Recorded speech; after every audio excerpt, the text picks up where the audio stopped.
아까 개헌 말씀을 하셨는데 사실은 제가 돌이켜보니까 1년 전보다 조금 전에 아무리 봐도 윤석열 씨와 그 세력들 저 사람들이 계엄을 할 것 같다 뭐 이런 얘기를 한 적이 있지 않습니까? 그때만 해도 다들 아유 저희 약간 맛이 갔구나 이러면서 안 믿으셨지 않습니까? 근데 그게 맞았잖아요. 그래서 제가 어쩌다가 맞습니다. 근데 제가 여기 오늘도 딱 보니까 또 하나 이거 대략 맞을 것 같다는 제가 진단을 하나 하게 될 것 같습니다. 여기 계신 분들은 모두 이재명 대통령을 돕고 이재명 대통령을 찍고 그리고 민주정부를 만들어내자라는 마음을 가지고 지금까지 오신 분들인 것 같습니다. 맞죠?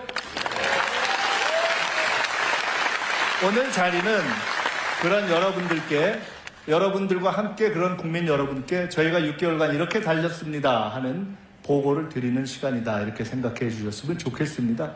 워낙 이제 모든 것이 공개되어 있는 시기이기 때문에 세세한 말씀보다는 우리가 기억할 만한 굵직굵직한 말씀들을 이렇게 중심으로 말씀을 드리겠습니다. 제가 생각하기에는 김민석이가 이뻐서 오셨다기보다는 저희가 함께 중심으로 이제 국정을 이끌고 계시는 이재명 대통령의 국정을 응원하자 하는 마음에서 다 오셨다고 생각이 되기 때문에 일단 이 자리에는 안 계시지만 우리 이재명 대통령께 박수 한번 쳐드리면서 시작하면 어떨까요?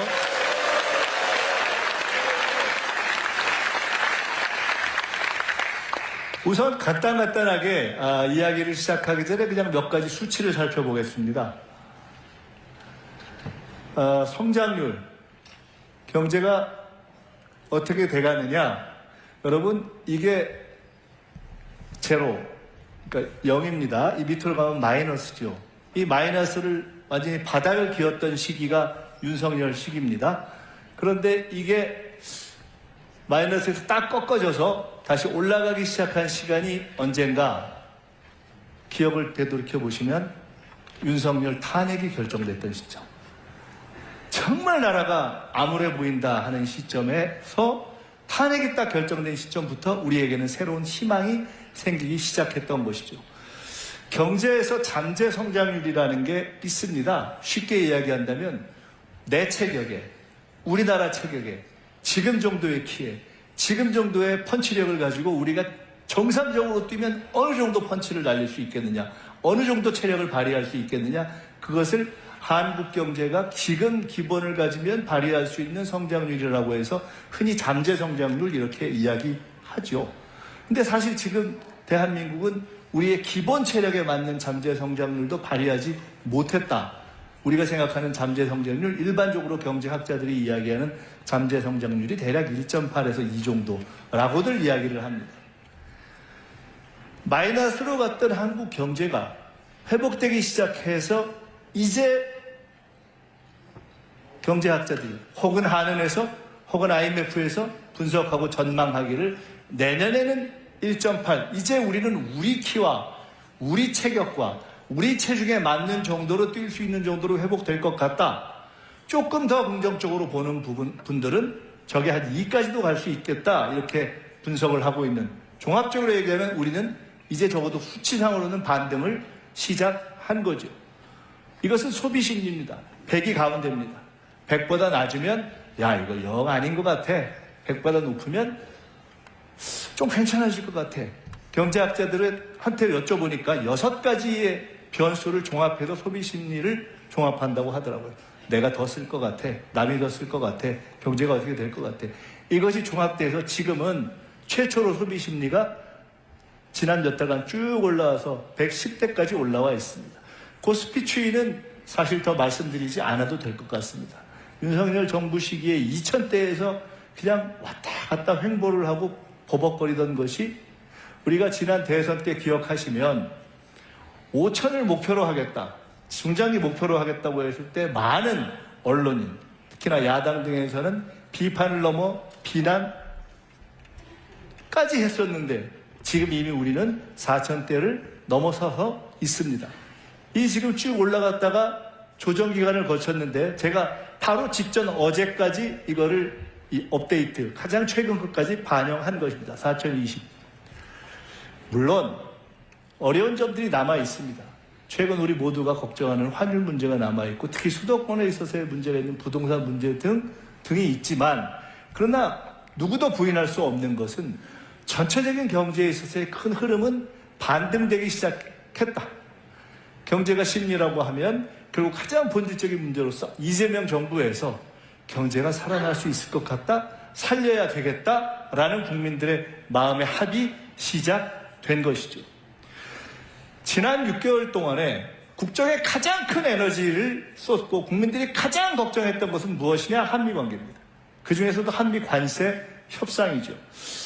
정부를 시작하는 시점에 제가 대통령님과 말씀을 나누다가 이런 말씀을 서로 나눴던 기억이 납니다. 어느 정도 기간 대통령님 오직 이거에만 집중하십시오. 나머지 소소한 거는 그냥 심부름 제가 하겠습니다. 한미 관세 협상이 돌이켜보시면 지금은 그래도 일단 낮기 때문에 조금 낮지만 얼마나 불안했습니까? 경제를 하는 분들이 다 도대체 이게 관세가 어떻게 되는 거냐? 끝나긴 끝날 거냐? 그런 시간이 있었죠. 거기에 사실 대통령이 누구도 해줄 수 없는 가장 본질적인 대통령의 일은 외교와 안보인데 지금은 경제전쟁의 시대이기 때문에 가장 어려운 문제인 사실은 안보 문제와 경제 문제가 다 얽혀있는 한미 관세 협상이 우리 국가와 국민 모두의 운명에 달리는 가장 큰 일이었죠. 근데 이게 타결이 됐는데 여기 아시다시피 워낙 많은 내용이 있기 때문에 그리고 관심 있는 분들이 여러 가지 공부를 했기 때문에 저는 딱 3가지만 말씀드리려고 합니다. 첫째는 상업적으로 합리적인 투자만을 한다. 상업적 합리성입니다. 여러분, 동네에서 싸움을 해도 그렇고 회사 간의 싸움을 해도 그렇고 나라 간의 협상을 하고 경쟁을 해도 그렇고 사실 기본적인 결정은 힘에서 결정이 납니다. 등치 크고 힘이 세면 일단 유리하죠. 아무리 전략이 좋고 아무리 머리를 쓰고 아무리 꾀가 좋다고 하더라도 사실 기본적으로 체력과 이 힘에서 월등한 상대를 이기기는 쉽지 않지 않습니까? 우리의 경험 아닙니까? 그런데 우리의 상대는 누구였습니까? 미국이었습니다. 미국에서도 가장 협상을 잘한다고 하는 트럼프 대통령이 이끄는 미국과 협상을 한 것입니다. 따라서 이번 협상은 우리가 미국과 한국의 협상 결과가 누구에게 유리했는가만을 보면 되는 것이 아니라 미국과 협상했던 전 세계의 다른 모든 나라와 비교했을 때 특히 우리가 주로 생각하는 예를 들어 미국과 일본, 미국과 유럽 이런 우리가 주로 경쟁하는 나라들과 비교했을 때 우리가 얼마나 덜 불리하게 협상했느냐 사실은 그걸로 승부가 난다고 보는 것이 맞지 않겠어요? 상업적 합리성이라는 것은 기본적으로 미국이 그리고 트럼프 대통령이 그 막강한 힘을 갖고 전 세계의 모든 나라가 안 하고 싶다고 할 수 없는 협상이 아니잖아요. 할 수밖에 없는 협상이잖아요. 기본적으로는 밀리는 협상이잖아요. 결과가 나오면 누구도 이거는 이 협상하기 전보다 우리는 미국보다 훨씬 유리해졌다라고 이야기하기 어려운 협상 아닙니까? 그렇기 때문에 참으로 어려운 협상인데 그래서 경우에 따라서는 이거 불리하기만 한 거 아니야? 우리가 손해보는 거 아니야? 라고 할 수 있는데 그때 우리가 딱 붙인 우리의 중요한 협상 전략이 있었다. 그것이 바로 상업적 합리성. 쉬운 말로 하면 돈 되는 것만 한다. 미국과 여러 가지를 협상했고 여러 가지 복잡한 결론을 냈는데 그것의 모든 것을 하나의 고가로 우리는 딱 씌운 겁니다. 상업적 합리성. 오케이. 미국이 주도했고 미국이 제기했고 그 협상을 해서 우리가 앞으로 미국이 투자를 원하면 그런 부분을 갖고 투자도 할 것이다. 그러나 우리도 일방적으로 손해보는 일은 결코 안 할 것이다. 상업적 합리성. 돈 되는 것만 하겠다. 이것을 만들어낸 것은 우리의 이번 협상에서 매우 탁월한 결과이다. 두 번째, 이번 협상에서 중요한 것은 마스가 배. 다들 아시다시피 이번에 우리의 조선 역량은 이 협상 전체를 유리하게 이끌어내는 데 있어서 매우 중요한 역할을 했습니다. 이런 이야기를 저희가 했습니다.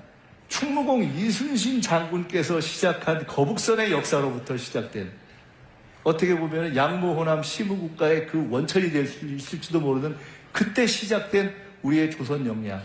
과거에 정주영 회장이 그랬다는 거 아닙니까? 배 처음 만들 때 거북선 딱 보여주면서 우리가 왜 만들 거예요 이랬다는 거 아닙니까?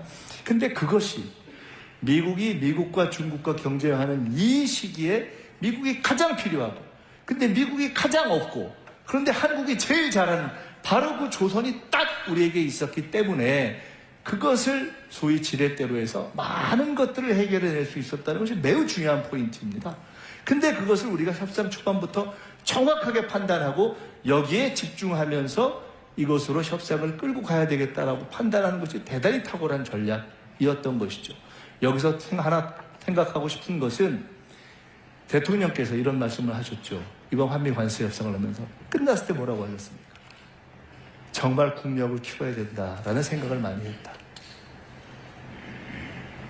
이제 한미 관세 협상이 끝나고 앞으로 우리가 여러 가지 일들을 해나가는 데 있어서 앞으로는 미국이든 유럽이든 일본이든 중국이든 어느 나라와 우리가 어떤 상황에서 어떠한 협상을 하더라도 반드시 우리가 우위를 점할 수 있는 강력한 그런 경쟁력을 가질 수 있는 우리만의 전략적인 무기를 갈고 닦아야 한다.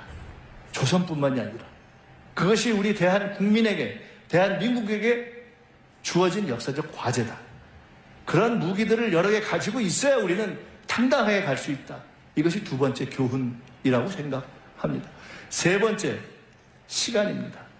저는요, 이번 협상을 시작할 때 대통령께서 이 말씀을 몇 번 하셨는데 이게 그렇게 중요한 것일까라고 사실 처음에 느끼지 못했습니다. 저뿐만 아니라 바로 이곳 이 전남 출신의 김용범 정책실장, 광주 출신의 김정관 산업부 장관, 이런 분들이 이번에 정말 탁월한 협상을 했거든요. 끈질긴 협상을 했거든요. 미국 사람들도 놀랄 만큼의 지혜를 발휘했거든요. 근데 그분들이 다 하나같이 하는 얘기가 있습니다. 대통령이 처음 시작할 때 결코 시간에 쫓기지 말아라. 결코 불리한 것에 대해서는 내가 서명하지 않겠다. 깨질 수도 있다는 각오로 버텨라. 라고 딱 처음에 지침을 준 것이 그렇게 어려운 시점에 흔들리지 않고 갈 수 있는 그런 힘이 됐다는 것을 시간이 갈수록 절감하게 됐다는 이야기를 합니다. 우리 박지원 원장님 여기 계십니다마는 국제적인 협상, 특히 미국과의 관계에 있어서 여러 가지를 하면서 해방 후에 우리가 사실은 미국이 그래도 뭘 하자고 하는데 딱 그거를 우리가 버티면서 시간을 끌고 경우에 따라서는 안 할 수도 있다, 깨질 수도 있다라는 각오로 시간을 버티는 것은 실은 쉽지 않습니다. 그렇게 쉽지 않습니다. 이 현실의 정치를 하거나 협상을 해본 분들은 다 아시는 분들이에요. 그런데 대통령이 그 원칙을 딱 가졌던 것, 저는 이것이야말로 세계가 평가할 때 그래도 한국이 어느 정도 이번에 덜 불리한 협상을 해내고 오히려 경우에 따라서는 앞으로 10년, 20년 후에는 마치 한미 FTA를 처음 시작할 때는 한국이 불리할 것이다 라고 했는데 친해놓고 나니까 한미 FTA에서 한국이 더 득을 봤잖아요. 그런 것처럼 이번 관세 협상의 결과 10년, 20년 후에는 어쩌면 한국이 미국조차도 결코 함부로 할 수 없는 그러한 강력한 경쟁력을 가진 나라로 가는 데 있어서의 그 기반을 쌓은 최대의 대전략이자 대원칙은 저는 대통령이 실무자들에게, 책임자들에게 딱 원칙적 지침을 준 것, 그것이 가장 큰 것이었다, 이렇게 말씀드립니다. 그리고 지난 6개월은 한마디로 전 세계를 뛴 시간이었습니다. 많은 내용이 있습니다. 이 중에 한 가지만 제가 말씀드릴게요. 원래 예상 안 했는데 들어간 것, 아까 에이펙 말씀하셨는데요. 사실 에이펙이요, 제가 대선 때 집권플랜본부장이라는 걸 내서 앞으로 집권을 하면 100일을 어떻게 하냐 뭐 이런 계획을 좀 짜고 했었는데, 그때 사실 대선에서 승리하기 전에 제일 걱정했던 것 중에 하나가 에이펙입니다. 엉망될 것 같더라고요. 근데 제가 막상 우리가 대선에서 승리한 다음에 이게 총리가 준비위원장인데 제가 총리가 돼가지고 저걸 준비위원장 할 줄은 정말 몰랐습니다. 근데 처음엔 정말 캄캄했습니다. 근데 참으로 하늘이 도와서 저희들이 잘 만들어냈는데, 그 결과 중에 에이펙 정상회의의 문화 창조 산업을 에이펙의 앞으로 새로운 전략 영역 전략 산업으로 넣자라는 것을 합의를 만들어냈는데 저것이 그렇게 간단한 것이 아니었습니다. 제가 구체적으로 말씀을 못 드리겠지만 참가했던 중에 꽤 힘이 있는 나라들 중에서 상당히 부담스러워한 내용이었습니다. 왜? 에이펙에 아시아 태평양 국가들의 관계에서 앞으로 쭉 협력을 해나갈 때 문화창조 산업을 공동의 어떤 전략적 산업으로 한다면 가장 득을 볼 수 있는 나라가 어느 나라냐? 한국이 되기 때문에 이런 내용들이 하나하나 들어간 것입니다. 여기서 제가 하나만 더 말씀드리고 싶습니다. 대통령이 외교를 잘한다고 생각하십니까? 못한다고 생각하십니까? 잘하죠. 최근에 여론조사를 보면은 이재명 대통령에 대한 국정에 대한 여러 가지 평가가 있는데 그 중에 잘한다고 생각하는 이유 중에 제일 1번이 뭐냐? 외교를 잘한다예요. 근데 이게 너무 이상한 거예요. 이재명 대통령께서 김대중 대통령님처럼 민주화운동을 하다가 망명을 해서 미국이나 일본에서 상당 기간을 계시면서 그렇게 이렇게 외교적 훈련을 한 그런 분이 아니잖아요. 누구처럼 외국에 유학 가서 막 한 유학파도 아니잖아요. 뭐 평소에 외교관계위원회에서 뭐 외교를 오래 갈고 닦은 분도 아니잖아요. 근데 왜 이재명 대통령이 외교를 잘하시지? 저는 사실 잘할 줄 알았습니다. 왜? 당에 계신 분들은 혹시 기억하실지 모르겠어요. 우리가 예상치 못했던 계엄이 일어나고 그래서 대선이 시작되기 전에 그냥 일상 시기에 당시 당 대표였던 이재명 대표께서 거의 매주 빼놓지 않은 일정이 하나 있었습니다. 그게 뭐였냐? 서울에 있는 주한 외국 대사들과의 만남이었습니다. 그걸 쭉 지속적으로 했어요. 저는 그때 이분이 준비를 하고 계시구나 이렇게 느꼈습니다. 그냥 흔히 얘기하는 그냥 정치인들, 정치 지도자들, 당대표들이 그냥 의례적으로도 가끔 만나기도 하는 미국, 일본, 중국, 러시아 그런 4강 대사뿐만이 아니라 유럽이나 또는 아프리카나 이런 다양한 국가의 대사들을 지속적으로 만나시는 걸 제가 보면서 준비를 하고 계시구나 이렇게 생각을 했습니다. 준비를 한 것. 그 바탕에는 국가와 국민을 위해서 국정을 맡겠다는 의지도 있었고 책임감도 있었고 그러한 바탕들이 다 쌓여서 저는 지난 6개월 사실 계엄 직후 6월 4일에 우리가 대통령 선거 끝나고 나서 불과 열흘이 되기 전에 첫 해외 정상 외교 활동이 시작됐습니다. 근데 그러고 6개월을 정말 정신없이 달려온 겁니다. 정신없이 달려서 이제 한 12월 중순쯤 돼서 이제 조금 끝나고 일단 외교 끝나고 호흡 조금 가다듬고 숨 좀 돌릴 수 있나 했더니 바로 또 업무 보고를 해가지고 우리를 또 피곤하게 하는 이런 대통령. 그래도 6개월 동안 열심히 했다 이렇게 인정하실 수 있죠? 좀 쪼개서 이제 한번 보겠습니다. 제가 얼마 전에 대통령님하고 같이 있는 자리에서 이렇게 말씀드렸습니다. 장르를 하나 만드셨어요. 무슨 장르에서 넷플릭스보다 재밌는 정치 다큐를 하나 만드셨다고. 완전히 떴다고. 이게 이제는 재미를 넘어서 이제는 교육의 단계까지로 가고 있다고. 여러분, 지금 우리가 국민주권 정부, 또 당에 이재명 대통령 계실 때는 당원주권 정당을 시작하시고, 근데 대통령께서 가장 많이 하시는 말씀이 결국 정치는 국민이 한다. 이것은 우리가 오늘 이 자리에 있는 김대중 대통령께서 하셨던 결국 국민이 하늘이다와 똑같은 것입니다. 이 국민주권의 실험이 시작된 겁니다. 국무회의가 열리고 타운홀 미팅이 열리고 업무 보고가 열리고 이에 대해서 이렇게 표하는 분도 있고 저렇게 표하는 분도 있지만 분명한 것이 있습니다. 이제는 국정은 열렸습니다. 이 열린 방향은 결코 뒤로 가지 않을 것입니다. 더 많이 열릴 것입니다. 이제는 대통령이 회의를 열었고 총리실도 필요한 부분의 회의를 국민에게 공개할 수 있는 것을 열 준비를 하자고 저희는 준비를 하고 있고 각 정부 부처에도 이제는 국민의 관심이 있는 내용들에 대해서 열면서 가자라고 말씀을 하고 있습니다. 이제는 이 방향으로 가야 하고 또 하나 분명한 것은 저는 지금 우리 모두가 주인공이 돼서 함께 만들어내고 있는 이러한 새로운 민주주의적 실험은 전 세계로부터 혹은 AI 시대 혹은 민주주의 시대, 그러면서 한편으로는 민주주의의 위기로 지금 평가되고 있는 이 시기에 세계가 평가할 수 있는 새로운 민주주의 시대의 문을 우리가 열고 있는 것이다. 그리고 그것이 K민주주의이고, 김대중 대통령께서 과거 싱가포르의 이광영 수상하고 논쟁을 한 적이 있었습니다. 아시아에선 민주주의가 안 된다. 근데 김대중 대통령 무슨 소리냐? 우리가 민주주의의 전통이 있고 이런 민주주의를 선도할 수 있다. 저는 확신합니다.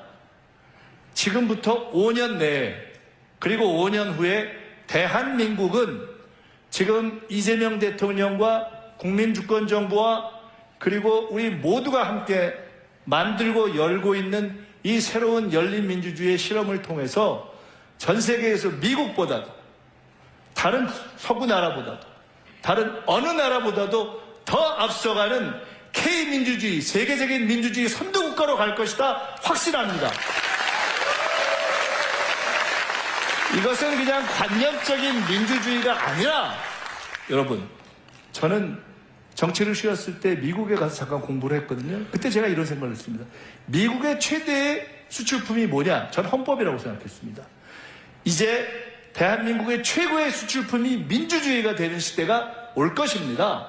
그리고 그것은 그냥 민주주의의 이념이 아니라 이 AI 시대의 민주주의와 결합해서 AI 시대의 민주주의를 구현하는 다양한 기술적인 능력까지, 기술적인 실험까지, 다양한 시스템까지, 어떻게 정부가 민주주의를 구현하느냐, 어떻게 지방정부가 구현하느냐와 결합된 그러한 다양한 민주주의의 이념뿐만 아니라 산업까지도 발전하게 될 것이다. 이미 그렇지 않습니까? 어떤 나라들은 전자투표 같은 것들을 실험해서 전자민주주의, 전자정부에서 앞서고 그것 자체가 산업이 되고 있지 않습니까? 저는 결국 그런 방향으로 갈 것이다. 이렇게 확신을 합니다. 두 번째입니다. 김대중 대통령께서 아주 두껍게 쓰신 본인의 생전에 정리했던 자서전이 있었습니다. 평생을 정리한 자서전인데 거기에 맨 마지막에 후기가 한 10여 페이지 됩니다. 근데 그 후기에 제일 앞에 한 4페이지 정도가 어떤 내용이냐? 대한민국은 외교를 잘해야 사는 나라이다. 딱 이렇게 돼 있어요. 그리고 대한민국은 정치인뿐만 아니라 국민이 외교를 잘해야 사는 나라이다. 이렇게 써 있어요. 대한민국은 지정학적 위치 때문에 필연적으로 외교를 잘해야 사는 나라입니다. 당당하게 쉽지 않았죠. 에이펙 때 마지막 날 정상 만찬이 있었습니다. 여기서 GD가 공연을 하고 여기서 정상들이 만찬을 하고 쭉 있고 저쪽 방에서 정상들이 대기했다가 들어오는데 마지막 날이어서 대통령님께서 각 정상들이 오시면 악수를 하고 이렇게 안으로 들여보내면 그분들이 잠깐 함께 동반 입장하기 위해서 준비하면서 커피를 마시는 바로 그 대기실에서는 제가 제일 앞에서도 그분들을 이렇게 맞이했습니다.